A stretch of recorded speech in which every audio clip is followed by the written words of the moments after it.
Assalamualaikum warahmatullahi wabarakatuh.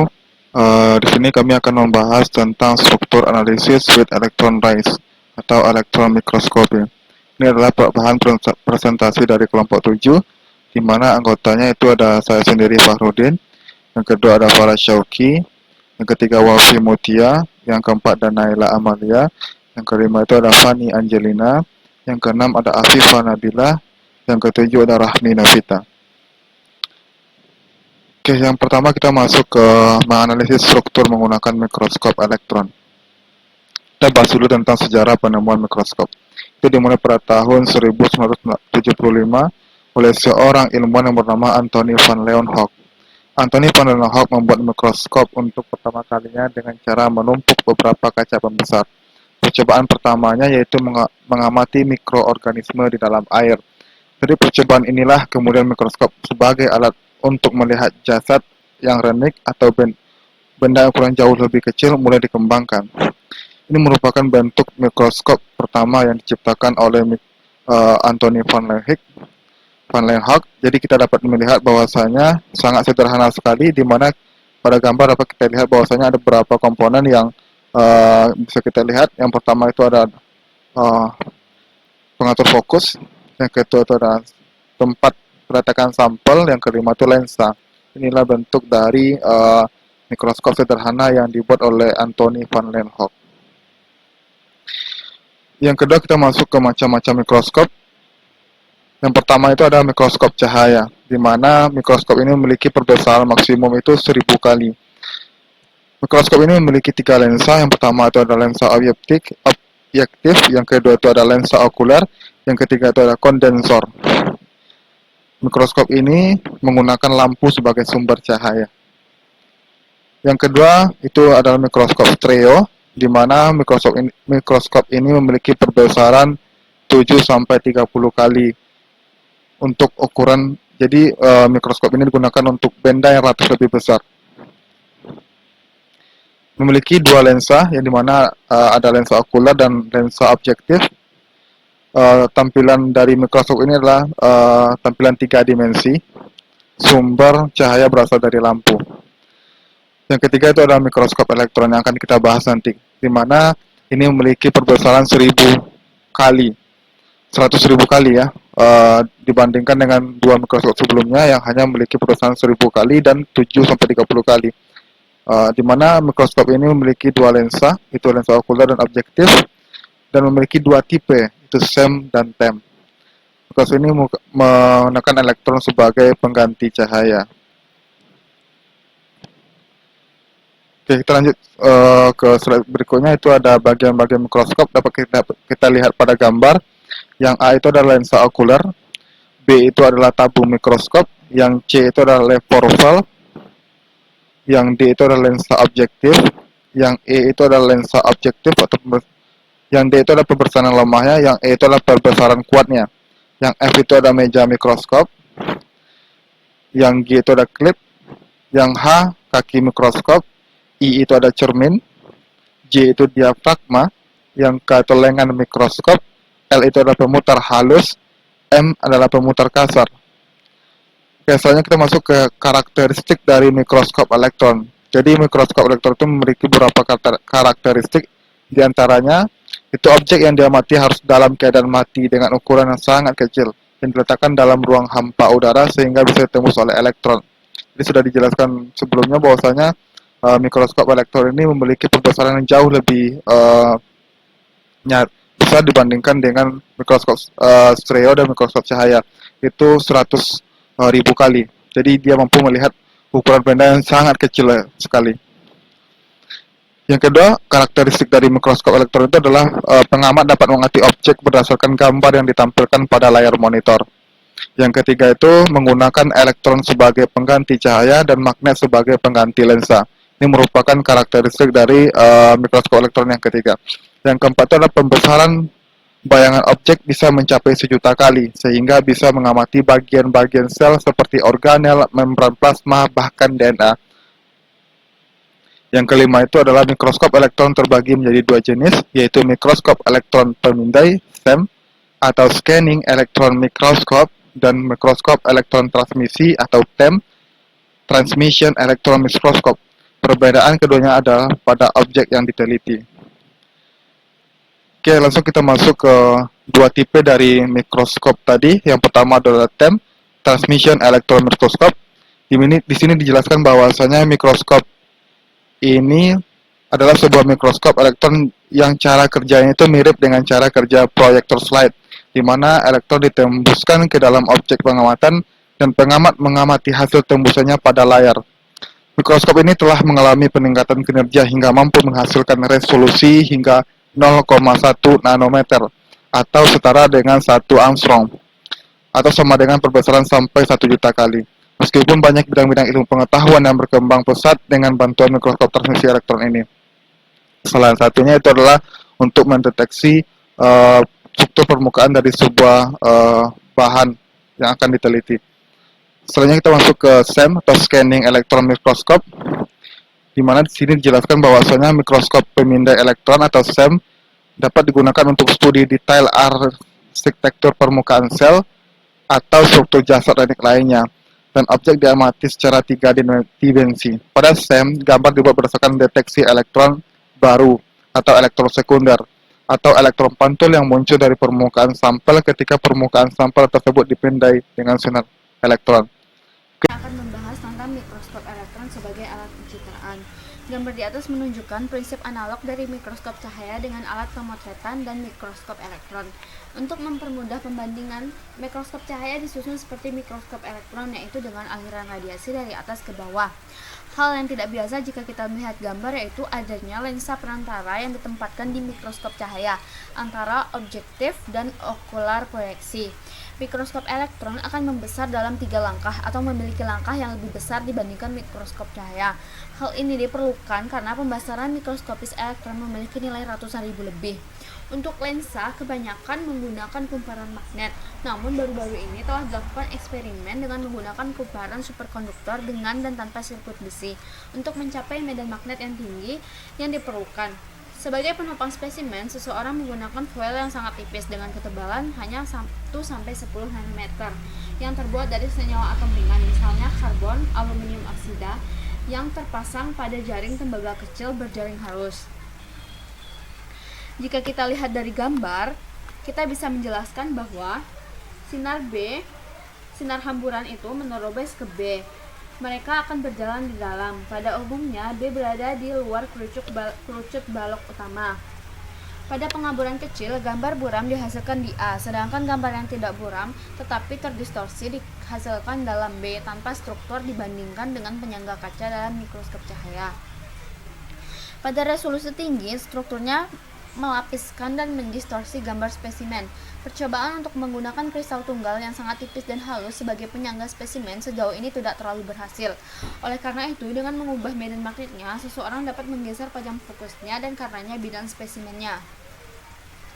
Karena waktu pemaparan adalah dalam urutan detik, spesimen tidak boleh melayang selama waktu ini. Karena jalur elektron tidak hanya dipengaruhi oleh bidang pencitraan, tetapi juga oleh medan listrik dan magnet di dalam mikroskop. Makanya diperlukanlah pelindung yang cermat pada instrumen. Pengamatan spesimen dapat dilakukan menggunakan layar fluoresen. Gambar yang dihasilkan dapat diperkuat dengan memberikan sensitivitas yang begitu tinggi, sehingga dampak elektron dapat dilihat pada layar luminosen monitor. Selanjutnya kita akan membahas tentang spesimen biologis dan mikroskop elektron. Sebelumnya kita telah membahas bahwa spesimen biologis itu terdiri dari sel, organel, dan makromolekul biogenik, merupakan sampel yang sangat tidak sesuai untuk mikroskop elektron karena sampel tersebut dapat dihancurkan oleh radiasi elektron. Oleh karena itu, spesimen biologis tersebut hanya dapat dijelaskan dengan proses tumbukan pemindahan energi dan bukan dengan hamburan elastis. Sayangnya, atom ringan seperti hidrogen, karbon, nitrogen, dan oksigen mengalami tumbukan elektron lebih inelastis daripada tumbukan elastis. Kita bisa ambil contoh kasusnya yaitu karbon. Sekitar 75% dari semua interaksi elektron bersifat inelastis dan hanya 25% elastis. Hal ini menunjukkan bahwa atom ringan memiliki tumbukan inelastis yang lebih besar daripada elastis.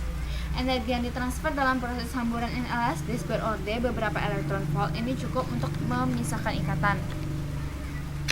Dalam kasus struktur anorganik, energi biasanya dapat didistribusikan ke sekeliling tanpa merusak objek. Dalam kasus struktur organik, terutama dengan struktur rantai alifat protein, sebagian besar dari tumbukan inelastis mengakibatkan pengereman ikatan. Baru-baru ini, eksperimen Trampel juga telah dilakukan untuk mempelajari penghancuran kisi kristal yang terdiri dari molekul organik, baik menggunakan kehilangan massa spesimen atau spektrum kehilangan energi molekul organik dalam kaitannya dengan dosis elektron. Sayangnya, tampak sangat sulit untuk mengurangi kerusakan radiasi secara signifikan. Oleh karena itu, metode paling terkenal yang digunakan adalah pewarnaan dengan garam amorf dari atom berat. Di bidang histologis berurusan dengan konstruksi sel, metode ini dapat diterima dengan baik, meskipun kehati-hatian tentu diperlukan untuk menghindari artefak persiapan. Pewarnaan positif terkait dengan pewarnaan dengan pewarna dalam mikroskop cahaya. Atom berat ditempatkan ke dalam matriks organik dan karena hamburan yang kuat, seseorang dapat melihat gugus atom berat ini di mikroskop elektron. Jika kita lihat gambar, maka pada gambar itu dijelaskan perbandingan pola garis melintang pada mikrograf elektron kristalit segmen jarak jauh kolagen dengan urutan asam amino rantai A dan B. Jenis kolagennya adalah dari kulit anak sapi. Distribusi garis melintang yang terlihat setelah pewarnaan dengan asam fosfotungstat dan uranyl asetat sepanjang segmen sesuai dengan susunan asam aminopolar. Dalam mikroskop cahaya tidak ada metode yang paralel dengan pewarnaan negatif, di mana kaca atom berat misalnya terbuat dari asam fosfotungstat atau garam uranyl mengisi rongga di spesimen, misalnya ruang kosong dalam struktur kuartaner A makromolekul biogenik. Pemeran seperti itu tidak tepat karena struktur kacanya memiliki resolusi signifikan min 1,5 sampai min 2 nanometer. Nah, jika kita melihat dari gambar, kita bisa menjelaskan bahwa karena adanya gugus atom berat dalam senyawa terionisasi, mereka akan terikat pada kelompok kutub di makromolekul. Seperti yang telah disebutkan sebelumnya, salah satu yang muncul atas batas mikroskop elektron 2 dimensi konvensional yaitu spesimen terlalu besar dalam hubungannya dengan resolusi, sekitar 1,5 nanometer. Harapannya penafsiran tumbuh itu jika ada struktur kuartaner yang sangat simetris. Nah, selanjutnya kita bisa melihat contoh kasus yang menarik. Jika kita lihat dari gambar, itu menjelaskan bahwa salah satu dari 34 protein dari subunit 50-an ribosom bakteri ditandai secara imunologis. Ahli biokimia mampu menjelaskan cara memisahkan ribosom menjadi konstituen tunggal dan menggabungkannya lagi. Nama saya Wafi Mutia Dewanti, BP 1910442027, yang selanjutnya menjelaskan tentang mikroskop elektron pemindaian. Mikroskop elektron pemindaian telah mengalami peningkatan yang dikembangkan secara teknis sebagai perangkat mempelajari permukaan. Ada dua macam mikroskop elektron pemindaian, yang A mikroskop elektron pemindaian permukaan merekam elektron hamburan balik, dan yang B mikroskop elektron pemindaian transmisi merekam elektron hamburan maju. Untuk penjelasannya, yang gambar A menunjukkan prinsip sebuah probe elektron menjelajahi permukaan. Elektron sekunder atau elektron hamburan balik yang tereksitasi dalam spesimen dicatat oleh detektor. Sinyalnya tergantung pada posisi probe yang digambarkan pada monitor dalam mode pemindaian seperti televisi. Resolusi mikroskop pemindaian permukaan tidak bisa terlalu besar karena probe elektron dalam spesimen akan membesar dengan beberapa hamburan menjadi 5-10 nm. Untuk gambaran B, sedangkan mikroskop transmisi tidak memiliki batasan resolusi dengan pembesaran probe elektron. Untuk melanjutkan gambar A, namun demikian gambar permukaan sangat bagus dan kaya kontras. Relief permukaan dapat dikenali dengan sangat baik, seperti pada gambar pusaran organisme uniselur menggunakan mikroskop pemindaian permukaan perbesaran kali 1375. Selanjutnya, prinsip penggambaran tersebut hanya dapat diwujudkan dengan teknik yang tepat. Yang A, ketika seseorang berhasil akan menghasilkan sumber elektron atau katoda emisi medan yang sangat kuat dan sangat kecil dalam pengoperasian vakum yang sangat tinggi. Penggunaan katoda termal umum atau intensitas kecil memakan waktu pemindaian terlalu lama. Yang B, seseorang dapat dengan mudah mengatur penganalisis untuk merekam spektrum kehilangan energi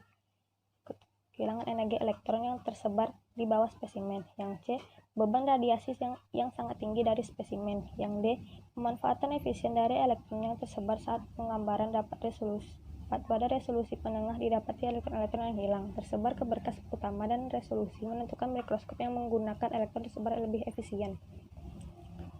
Selanjutnya, mikroskop elektron pemindaian transmisi bekerja dalam pengaturan biasa yang disebut mode medan gelap tidak koheren, yang merupakan perangkat pencitraan atau penggambaran tidak dapat digunakan secara sederhana sebagai difraktometer dengan kemampuan rekonstruksi gambar. Untuk penjelasan yang kedua, simetris periodik benda biologis berwarna negatif atau putih atau positif. Contoh difraksi sinar X pada virus, helix, dan bola. Dalam kasus pewarnaan negatif atau positif, dengan merata-ratakan gambar tunggal dapat memperoleh gambar bebas yang diterapkan pada subunit yang diwarnai negatif disusun dalam bentuk cincin.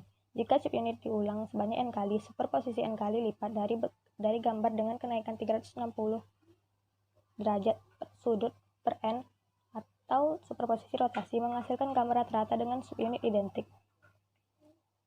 Selanjutnya, dasar kristallografis sudah diterapkan di sini. Pada sintesis kristal Fourier tidak menghasilkan struktur molekul individu.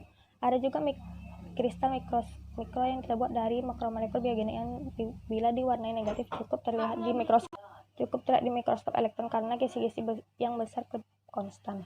Misalnya, seorang dapat memperoleh protein katalase atau berat molekul sama dengan 480.000 dalam bentuk kristal tunggal yang sangat tipis menghasilkan preparat yang diwarnai negatif dan stabil. Terdapat 5 gambar 41A sampai E dan 46E. Untuk penjelasannya, yang A, jika seseorang melapiskan gambar sebanyak n kali, memutarkan setiap kali dengan delta alfa sama dengan 360 per n, mendapatkan gambar melingkar dengan n subunit rata-rata yang identik. Pada prinsipnya, gambar melingkar dengan yang B dengan n unit rata-rata yang identik. Pada prinsipnya atau yang B, seseorang dapat melanjutkan secara analogi memiliki kisi 2 dimensi rata-rata dilakukan di sepanjang garis zigzag yang digambar.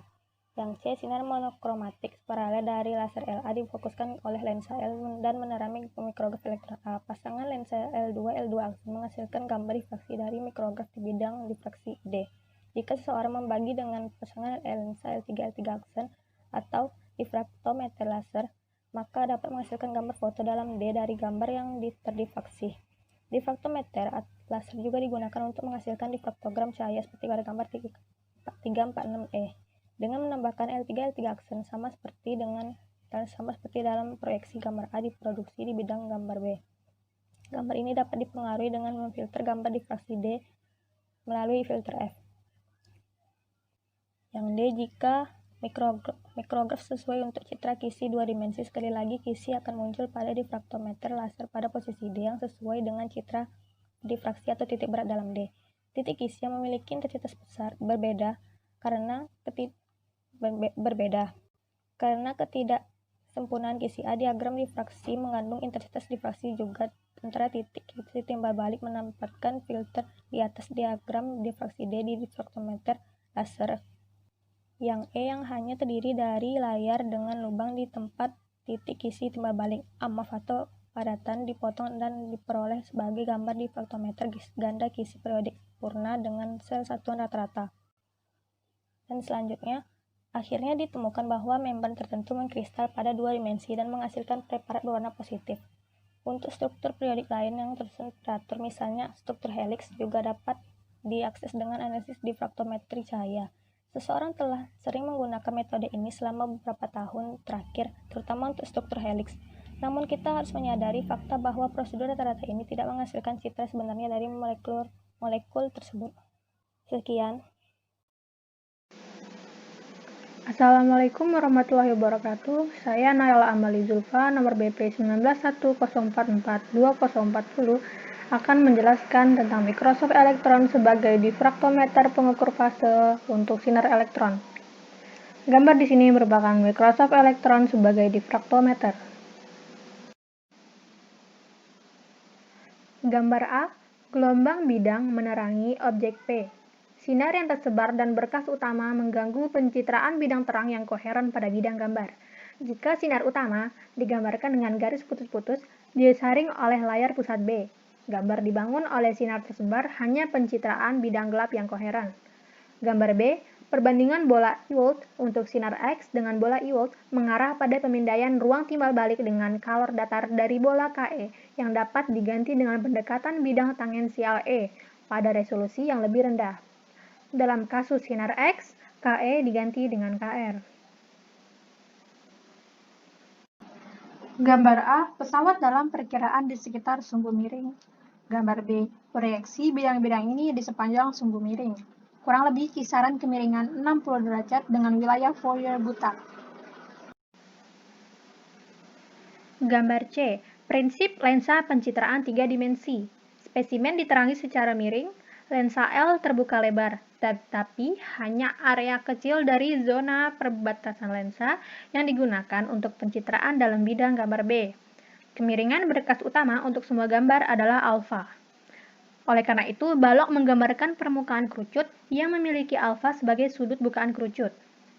Gambar D, bukaan zona cincin pada lensa L. Area sinar tersebar untuk arah balok primer tertentu digambarkan sebagai lingkaran garis putus-putus. Koreksi lensa hanya diperlukan untuk zona melingkar ini. Sinar primer dan kerucut sinar tersebar bermigrasi ke arah panah.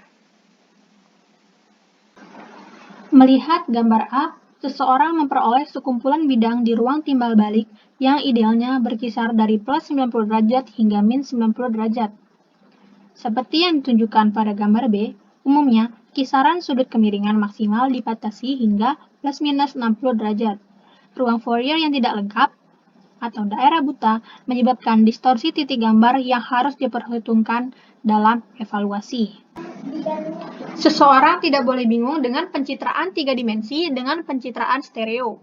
Pencitraan stereo berarti pemaparan dua tampilan struktur dalam dua arah yang agak miring, setara di bidang timbal balik yang hanya mencakup sebagian kecil dari ruang timbal balik 3 dimensi. Kemiringan benda juga dapat diganti dengan kemiringan yang setara jika menggunakan sinar primer, seperti yang ditunjukkan pada gambar C. Dengan cara ini, seseorang menghindari rotasi mekanis benda yang menimbulkan kesulitan karena dimensi molekul spesimen. Di sisi lain, jalur sinar miring dalam sistem optik elektron menyebabkan kesalahan lensa yang besar. Geometri sinar elektron yang dijelaskan pada gambar C juga dapat direalisasikan dengan cara mekanis, miring kerucut. Keuntungan lain dari geometri ini adalah struktur titik bayangan yang jauh lebih baik. Pencitraan 3 dimensi memecahkan masalah superimposisi detail gambar. Gambar dapat dipresentasikan sebagai rangkaian bagian tipis mirip dengan analisis struktur kristal sinar X.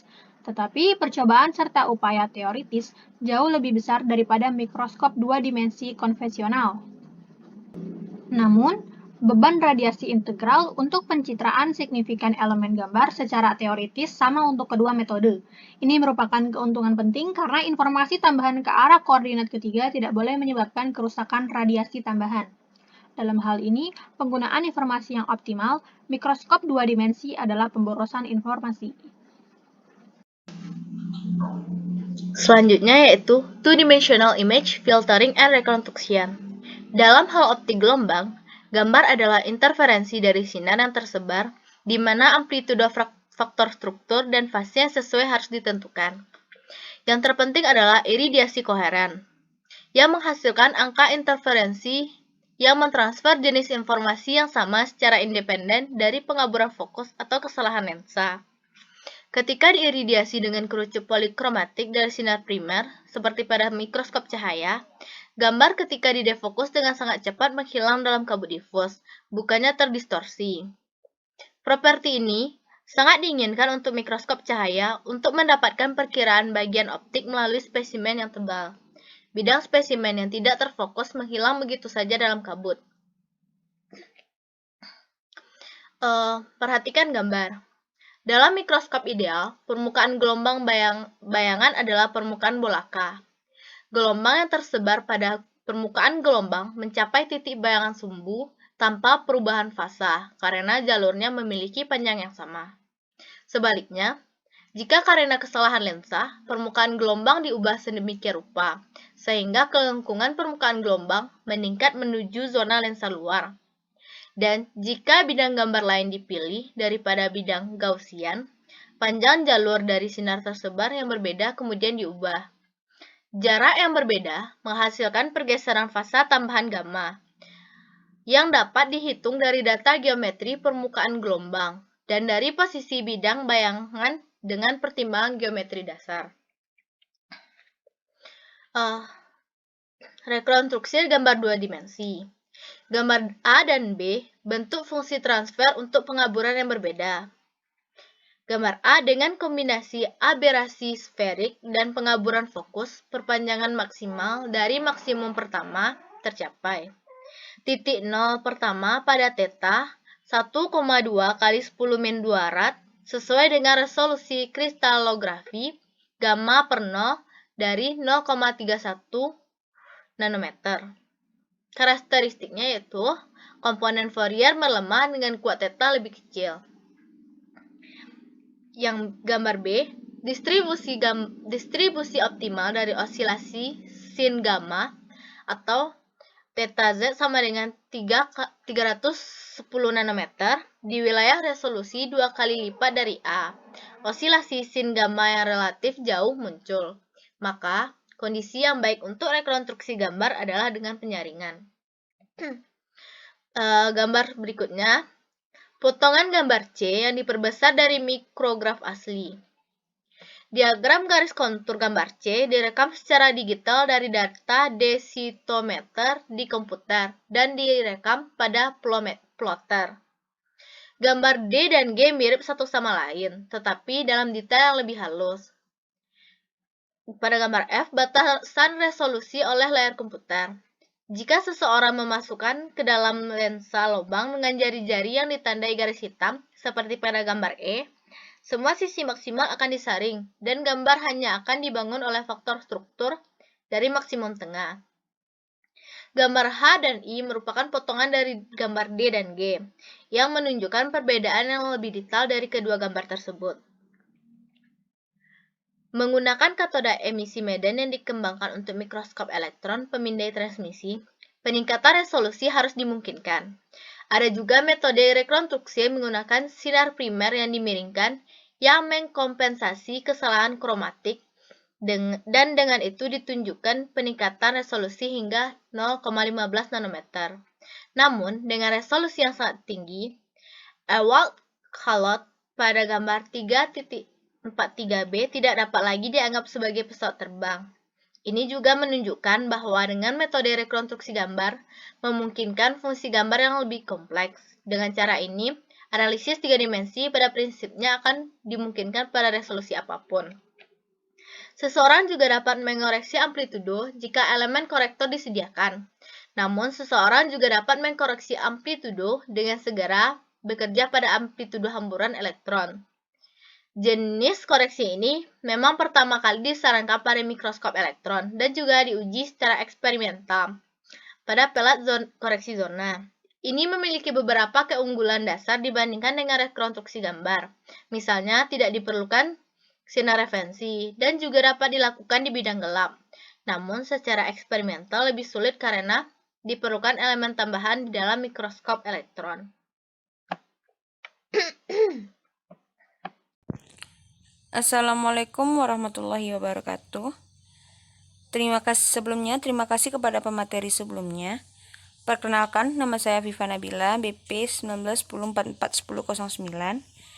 Di sini saya akan menjelaskan tentang KD 3.2.3.8 tentang 3 dimensi elektron dari objek biologi. Untuk realisasi praktis, seseorang harus memiliki metode persiapan seperti dalam 2 dimensi mikroskop elektron konvensional yang akan menstabilkan biomolekul yang peka cahaya untuk pengobatan mikroskop elektron. Misalnya, penawaran negatif. Rekonstruksi 3 dimensi dari biomolekul biomel, misalnya virus mozaik tembakau dan page, yang sudah dipraktekkan selama beberapa waktu, dapat dianggap sebagai tahap menengah menuju mikroskop elektron 3 dimensi yang sebenarnya. Seperti yang dijelaskan sinar X atau virus tembakau mozaik, sebuah proyeksi tunggal, dengan kata lain satu mikrograf, memiliki SUV untuk jenis atau disebut dengan mikroskop elektron 3 dimensi ini. Orang-orang dapat berasumsi bahwa proyeksi lainnya diketahui karena simetri helix. Sesuai dengan gambar 3.47a, sebuah proyeksi berbentuk helix terdiri dari subunit identik. Jelas bahwa cara analisis ini dapat disederhanakan sejak eksperimen rangkaian gambar miring yang normal dan tidak perlu proses menentukan asal-muasal perkiraannya. Namun, metode ini kita hanya bisa mendapatkan model yang ideal dari penyebaran noda atom berat dalam molekul. Seperti gambar 3.47 B dan C menunjukkan gambar miring yang berbeda dari virus tembakau mozaik tidak bisa identik. Fakta ini disebabkan oleh penyebaran tidak terlalu noda atom berat baik pada foil pendukung maupun dalam molekul.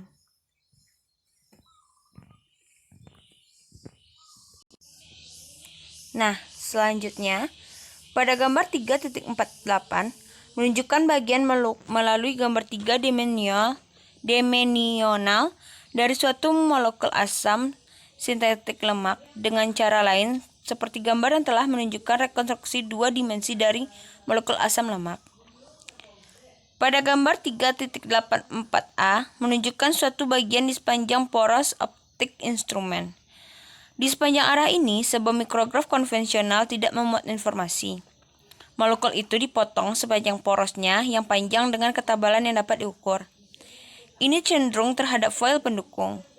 Seseorang juga dapat memproyeksi struktur 3 dimensi menjadi arah sewenang-wenang dan menerima cara seperti itu seperti gambar 3.47F, analog gambar mikroskop elektron yang selalu berhubungan dengan proyeksi objek. Dalam gambar 3.8C, proyeksi adalah tegak lurus untuk poros optik. Kesamaan gambar 3.46F terlihat jelas. Kualitas optik dari gambar 3.48C tentu saja lebih buruk dari gambar 3.46F pada slide sebelumnya, yang di satu sisi disebabkan oleh gambar menunjukkan distorsi atau elongation sepanjang Z, minima sisi negatif, dan di tangan lainnya karena teknik yang masih belum sempurna dari rekonstruksi 3 dimensi pertama ini. Elektron mikroskop konvensional berupa asam lemak distas pada gambar 3.46F memperlihatkan banyak perincian struktur molekul internal dalam gambar ribosom dan subunnya ribosom. Pada gambar 3.48D dan E, tidak benar-benar molekul telah kontras dengan asam dan mensintesis struktur internal yang sangat asimetris. Pada gambar 3.48D, bentuk subunit hanya sekitar nyata. Sebuah granulasi yang tersebar merata di atas gambar adalah karakteristik yang mikroskop elektron panggilan dengan nama lain kebisingan struktur. Analisis 3 dimensi menunjukkan bahwa struktur 3 dimensi sangat kaya detail tersembunyi dalam subunit yang disebabkan struktur protein positif berada asam nukleat. Setiap biofisik tahu berapa banyak informasi telah diperoleh dalam konvensional elektron mikroskop menggunakan warna-warni metode. Terutama, contoh terakhir menunjukkan dengan jelas apa yang dapat diperoleh dengan menyebarkan fungsi gambar di sepanjang koordinasi ketiga bahkan dalam metode persiapan yang cukup konvensional. KD selanjutnya, KD 3.2.3.9 tentang analisis struktur dari makromolekul biogenik asli. Setelah gagasan analisis struktur kristal protein terhadap molekul-molekul asli dalam mikroskop elektron telah diperjuangkan bertahun-tahun yang lalu, eksperimen pertama dilakukan dengan mengikuti yang pertama, konservasi struktur kristal protein asli di ruang hampa udara. Yang kedua, analisis protein kristal menghindari pewarnaan metode pada dosis yang sangat rendah.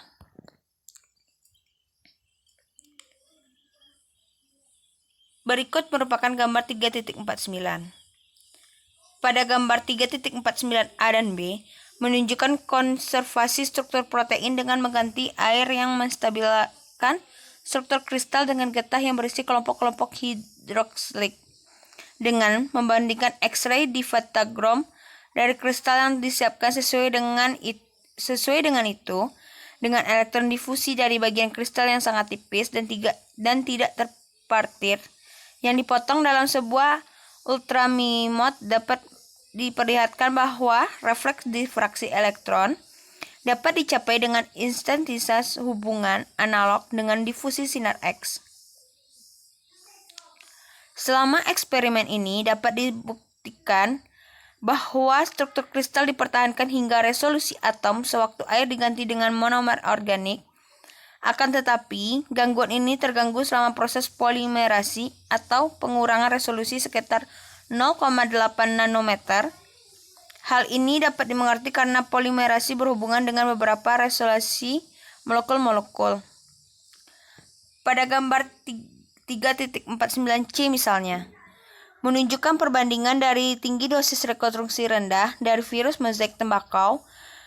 Perhatikan bahwa rantai asam ribonucleat radius 4 nanometer yang jelas terlihat dalam rekonstruksi dosis rendah nyaris menghilang dalam rekonstruksi tinggi. Kerusakan radiasi. Baru-baru ini bahwa rata-rata molekul tidak orientasi pada dosis rendah kemungkinan menggunakan fungsi kolerasi. Oleh karena itu, urutan periodik tidak mutlak diperlukan. Hanya segitu, dilanjutkan kepada pemateri berikutnya. Nama saya Rami Novita, nomor BP 1910443016. Saya akan menjelaskan tentang apakah pemeriksaan makromolekul biogenik individual tidak mungkin pada resolusi atom. Terbukti dengan analisis rata-rata hanya berlaku dalam kasus partikel yang dapat direproduksi secara kimiawi dengan cara yang identik. Namun, daya tarik sebenarnya dari pemeriksaan struktur individu adalah pencatatan struktur yang tidak dapat diulang, yang tentunya memainkan peran penting dalam biologi. Sebagai contoh, terdapat struktur membran tidak mengkristal di mana protein didistribusikan secara non-periodik namun tidak secara antarsis. Pemeriksaan mikroskopis elektron dari struktur biogenik individu sebenarnya merupakan proses yang dinamis. Selama pemboman elektron, struktur terus berubah. Perubahan ini sama sekali tidak sembarangan, tetapi mengikuti hukum kimia radiasi. Oleh karena itu, ia bukan hanya sebuah struktur dalam ruang 3 dimensi biasa, tetapi juga struktur dalam ruang 4 dimensi, koordinat waktu, 3 koordinat spasial. Selanjutnya, kesimpulan. Mikroskopi elektron dalam pengertian konvensional menghasilkan mikrograf yang baik dan menafsirkannya secara cerdas. Diterapkan dalam biologi dalam spektrum yang luas. Artinya, artikel tentang mikroskop elektron dalam bidang biologis dengan mudah berubah menjadi album foto dengan nilai heuristik yang tidak diragukan lagi. Namun, biofisika adalah ilmu pengukuran dan ahli biofisika harus menghindari godaan untuk menganggap mikroskop elektron hanya sebagai ilmu pengamatan kualitatif. Dalam menerapkan metode difraksi dalam ilmu biologi, hal yang penting adalah sejauh ini informasi yang diteliti dalam kristalografi protein urutan besarnya 100.000 pantulan sinar X. Angka ini bagaimanapun dapat menjadi jumlah informasi yang terukur. Kuantitas terbesar terlampaui dalam mikroskop elektron 3 dimensi. Dibandingkan dengan gambar-gambar ini, informasi dalam diagram serat sinar X klasik dari suatu protein memang buruk yang terdiri dari paling banyak beberapa ratus pantulan. Dapat dimengerti bahwa seseorang hanya dapat menentukan konsep dasar dari struktur sekunder protein. Biologi tidak dapat melepaskan metode fisik kuantitatif dalam mikroskop elektron yang begitu penuh dengan informasi. Sekian penjelasan dari saya. Terima kasih. Wassalamualaikum warahmatullahi wabarakatuh.